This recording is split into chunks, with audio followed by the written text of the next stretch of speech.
Which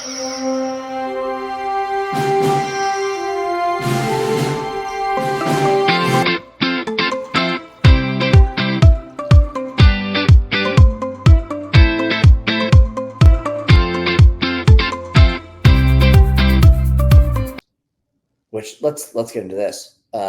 Shadow Lord, Darth Maul. I've heard like it's supposedly in the works, but I honestly haven't read or heard too much about it. Like, is that supposed to be the next big thing? Yes, in fact, I believe they just released a trailer. There's a version. There's a way for me to present my screen. Should I pull it up and should we watch it and then react? I've never tried it. Let's give it a shot. Let me see if I can find it. I saw it on. I'm a member of this online collective of academics and artists called TikTok, and I saw it on there today. So let's see if I can find it. Is that what all the kids are doing nowadays? Supposedly. It may have been fake, if I'm being honest, but let's see if I can find it. Doesn't that piss you off? It's like something that'd be totally believable, but then you see like something that's like, oh, right, yeah, it's fan made. All right, Crimson Dawn.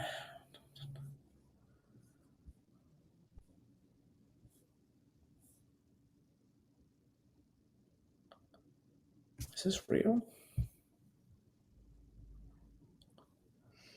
Maybe. I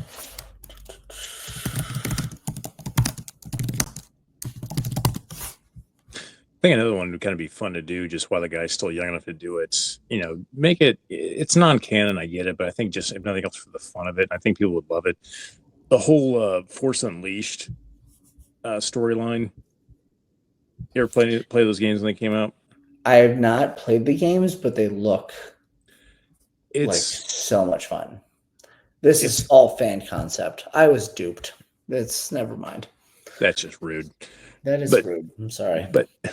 But no, I want to say, I think it came out originally for the 360 when it first came out, but the gameplay, the storyline, I mean, once again, I got more into reading the last few years. I even bought the book after having played the video game, and just it's literally this whole storyline of Vader throughout the Empire years. He started grooming a secret apprentice who he kept hidden from the Emperor. And it was this whole ordeal where the Emperor found out, then Vader was forced to kill him, but he didn't actually die. And then so he went from being Vader's hand of hunting down remnant Jedi to being, okay, this motherfucker just betrayed me, and now I'm going to go ham fucking slicing through the entire Empire, to where in the storyline it ends up him being the one who actually kicks off the rebellion. Once again, not canon in any stretch of the imagination, but just the storyline itself is actually really good. Yeah, no, that is fascinating. And I like Star Wars games are always like, I see them. I would love to get into them. I wish I had the budget, the time, and the energy to get back into gaming, because if I did, it would be Star Wars gaming. But because it's just like, it's great fucking storytelling. That's at the end of the day. They've had a few. They've had quite a few flops of the previous. So I think I don't know when exactly it happened, but when you start seeing when was it LucasArts Entertainment essentially went away, I think it probably was right before Disney bought them. And you can clearly tell a difference between. Did you ever see or play like the original Star Wars Battlefront, like in PlayStation 2 back in the day? Okay, the difference between first that gaming system was an original Xbox with Battlefront. Continue. Yep. Sorry. The difference between that and when we tried to revamp Battlefront, like in 2013, 15, something like that. Yeah. It's like, got everybody excited. Oh shit, they're bringing it back. And it's just like, no, this isn't. I mean, then they made like 1,000 updates after people bitched enough to where it got a little closer. But then was it, I want to say about a year, maybe just over a year ago, they released the remastered version for like PlayStation 5 and shit, or PS4, where you can just literally download and they literally just remastered the old game to where if you'd enjoyed it, yeah, it's like $20-$30 or something like that. It's probably cheaper now, but yeah, a bit of nostalgia there. But yeah, but there's definitely a few gems in the whole gaming saga. So let's talk about nostalgia. Let's do it. I think that Disney, and I had said that Disney did not ruin Star Wars, but I'm not trying to defend Disney. Let me say that Disney's an evil corporation.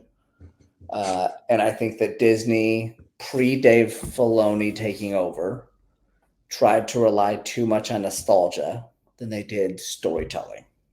Sure. That's fair. And it goes down to they're trying to make their money. Disney's a corporation. Naturally. So new Star Wars content needs to step away from nostalgia. It needs to be new, original stories from original creators. I said it. I would agree mostly with a slight caveat. So as far as new direction, I don't think you can really go a new direction as far as Jedi are concerned or Sith, because I feel like, it's been tried and it's just kind of flopped. And it's like people by this point it's too ingrained in them to try to expand on that. And it's just going to be negative all the way. But with that being said, moving on, expanding storytelling, I want to say, laterally, kind of like you were getting before with like shows like Andor, The Mandalorian, to where, you're exploring around the same time period, all this stuff's going on too, to where, those ended up being solid shows. But the second when they tried to throw new Jedi into the mix or new, whatever, it just completely flopped. And, maybe that is the, secret formula of it all. Okay. Like, hate, or be, neutral by the whole Skywalker saga, whatever. But it's there. It's not going anywhere. It was epic for the time. It still is to today. And it just leave that part alone.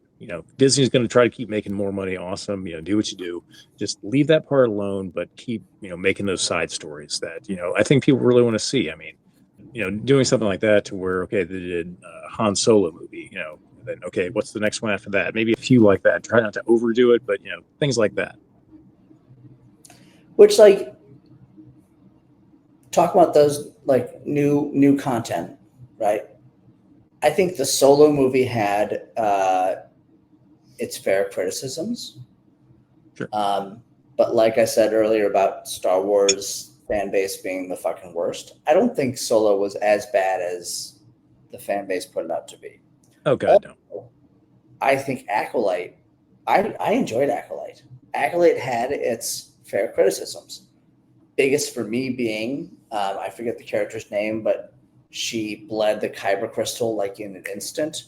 Mm-hmm. Goes against what canon says how a kyber crystal is bled, which is a long, very difficult process. She did an instant. So like that's something where someone should have stepped in and said like, hey, let's rethink this. So like, yes, there are fair criticisms, but I enjoyed seeing content from the Jedi of the High Republic. And like you had said, new Jedi or Sith content would be challenging, but like I would totally love to see more High Republic content. Or in the days before the Rule of Two, when there were thousands of Sith and thousands of Jedi, like those early wars, that would be a fucking spectacular show to create. Because it's also something that, like, yes, there's a lot of canon and legend stuff out there on it, but it's so untouched by the current live action film base that you can make it to almost whatever you want. I don't know. Well, I just think that there's endless stories can be told in Star Wars. Well, you're probably not wrong, and to your credit, I have yet to actually sit down and watch Acolyte. I think I honestly fell victim to all the negative criticism before I got a chance to, and so it kind of shied me away from it. So, but I just honestly haven't sat down and given it a fair shake. But I mean, you're probably not wrong. I mean, just the sheer amount of time beforehand, and yeah, you could go off in 1,000 different directions. But shit, what was I going to say? Yeah, it'll probably come back to me in a couple minutes. But no, I don't think you're wrong. And I mean, you even had like what the games that came out in the video games, was it the Knights of the Old Republic? That kind of expanded on that storyline back in was it 2001 or whenever the first Xbox came out? Those games came out where it's kind of explored the early years or something like that. Damn it, almost had it again. I still lost it. But No, I would concede to that. To where maybe I could amend what I previously said. Maybe going forward would probably be the wrong thing. Like, okay, you couldn't expand it like forward in the timeline, but going back might work better. Is that fair to say? Yeah, I think any new stories can't come from branches of what already exists, Sure. right? But that's actually a bad way of phrasing it, because like what already exists is subjective, because there's people that are big into the books that say like this already exists. But I don't know, because going back to what I said before, like the Star Wars fan base will always find something to critique. Sure. Um, so yeah, It's like maybe you're right. Maybe stepping away from the Sith and the Jedi and the Force altogether is just the way to do it. well, I think the weird thing is you can't recapture that lightning in the bottle. So okay, the original trilogy, and I'll even throw the prequels in there because I consider think them all as one for a moment. You can't.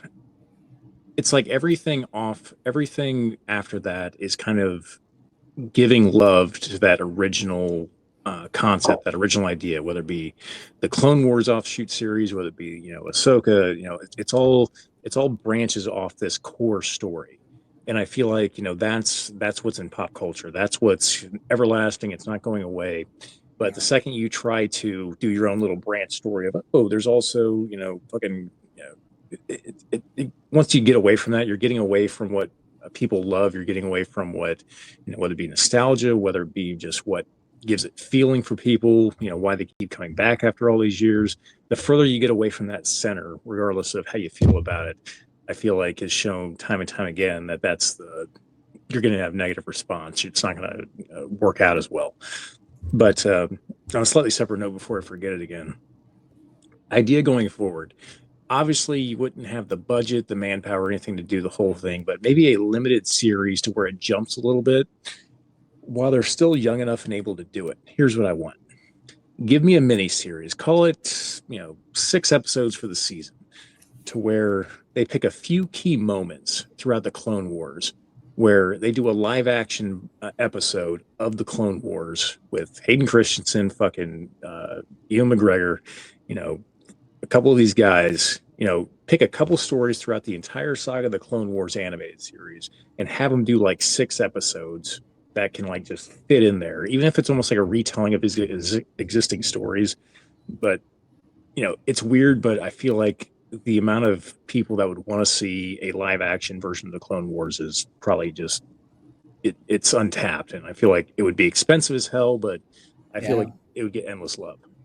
Yeah, and that's so interesting because we literally just talked about, and you convinced me that like new content should be outside of what already exists, but like you then just pitched that, and I'm like, fuck yeah, I'd watch that. And I mean, if it's their fault. Donate money to make that happen, I would. It's their fault. They gave us little hints of that in the Ahsoka series when he's doing all these flashbacks. It's like, oh my god, this is what it could look like. Do it. Which they're supposedly going to be doing more of those in season 2 of Ahsoka. That's what I've heard. But I mean, it's amazing. You love it, but I feel like she's just sitting there teasing everybody. It's like you have the technology, you have the people. Do it while the people are still alive and wanting to work with you. When is it going to be coming out? Fall of 26. We're expecting Ahsoka 2. That's not soon enough. Of course not. Then you'll binge watch it, and then when's the next one coming out? 6 years from now. Yeah.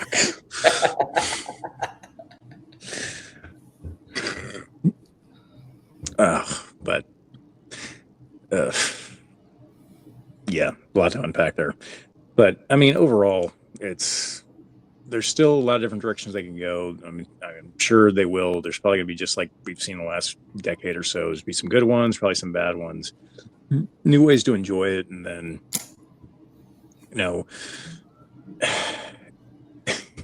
it's, I don't know.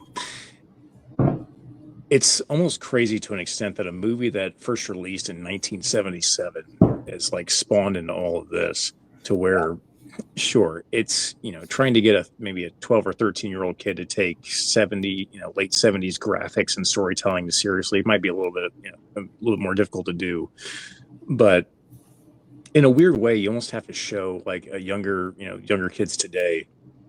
You almost have to show them a Phantom Menace first and show them the new ones first, get them interested that way, and then kind of be like, oh, well, there's a whole other spit to this, the continuing story. Wait, what? And then, then you go back and show them A New Hope and whatnot. And then, by that time, it's like, okay, yeah, they see, oh, the graphics aren't as good, the special effects aren't as good. But it's like, by that time, you've hooked them. And it's like, now they just want to know what happens next in the story. Because once again, whether it be Andor, the new ones, it's all floating around this core story that just hasn't gone away in coming up on 50 years now. Yeah, no, I've always said that I think the best way to watch Star Wars as an existing Star Wars fan is 4, 5, 1, 2, 3, 6. Sure. Right? You get the original, get a little flashback, finish with the original storyline. But you're right. Getting a new fan hooked, you have to start with the original trilogy. Or, the prequel trilogy. Right. Which, this goes back to one of my takes earlier, right? Like, the Star Wars fan base can be full of hate. Because the original trilogy, while it has its real criticisms, I really enjoy. And I think it serves a great purpose. And I really enjoy it. And I think Jar Jar, I'm going to say it, Jar Jar is not as bad of a character as he was put out to be. And do you know the fun fact about the character that played Jar Jar in Mandalorian? I do, actually. He was the black guy, the Jedi who saved Grogu from the temple. Yeah, I remember reading about that. And he left acting after Phantom Menace because of the amount of hate that he got, and he didn't come back to acting until he was invited back to play that character in Mandalorian. And since then, he has come out and said, it has brought my joy for acting back. And I thank the Star Wars community, despite the fact that they almost drove him to suicide the first time about. Well, it's kind of like with what Hayden Christensen, because after Revenge of the Sith, I think he had maybe 1 or 2 movies, but then he stepped away from it. I think he went and, he wanted to be a dad. And I think he has a farm or something that he was wanted to work full time.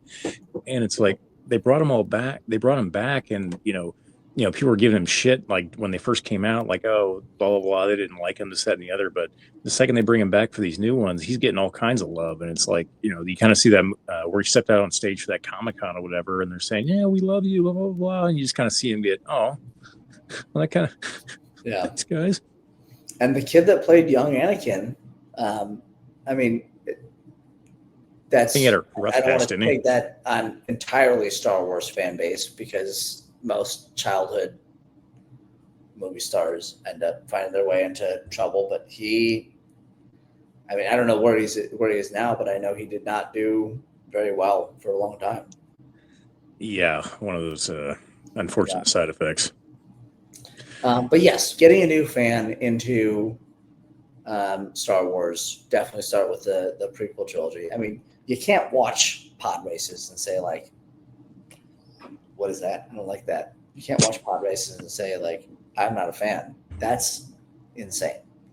Oh yeah, especially seeing on the big you got to show them. You got to show them in the theater for the very somebody who's brand new to it. You got to start by watching it on the big screen. It just doesn't do it justice to watch it on at home. Yeah, absolutely. But we're about double the length of a normal episode, and I gotta head back upstairs here in a minute. So, any closing thoughts, comments, or anything to wrap this up? No, thanks for having me on. I always love talking Star Wars. If the editing does not make an episode to your standards and you want to redo it, let me know. I'm always in. I think I got plenty to work with. Another thing I'll go through and pull clips out and put on the TikTok page too. But no, I'll probably get this one up on YouTube and Spotify in the next few days or so. But no, it's awesome. It sucks Matt couldn't jump on. I'm sure he's got something he's dealing with, but No, it's great. Anytime, like I said, we try to do one once a week, either Saturdays or Sundays. So, hey, anytime you got a weekend coming free, just let us know. All right, love it. All right. May the Well, force be with you. I'm with you. Well, I'll do it for all of us here at the High Ground. Remember, stay nerdy, stay knowledgeable, and as always, take the high ground. See you next time.